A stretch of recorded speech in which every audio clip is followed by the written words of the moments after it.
Welcome to our channel. Today we how to connect Elastic Cloud to search logs with Kibana, full guide step by step clearly. To connect Elastic Cloud to search logs with Kibana, start by logging into your Elastic Cloud account.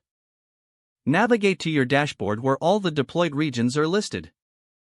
Select the deployment you wish to connect to Kibana. Once in the deployment details, locate the Launch Kibana button. Click on it to open the Kibana interface in a new tab. You will be prompted to log into Kibana using your Elastic Cloud credentials. Enter your username and password, then click Sign In. After logging in, you'll be greeted by the Kibana home screen. To set up the index pattern for your logs, navigate to the Discover tab on the left sidebar. Click on Create Index Pattern. Enter the name of the index where your logs are stored.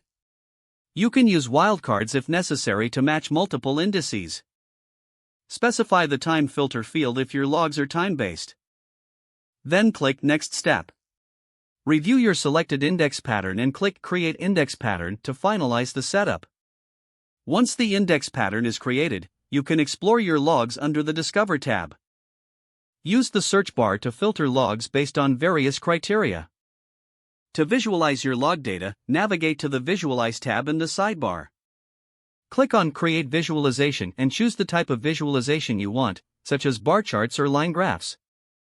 Select your newly created index pattern from the options available. Use the panel on the left side to configure your visualizations by adding metrics and buckets. Save your visualization when you are satisfied with it.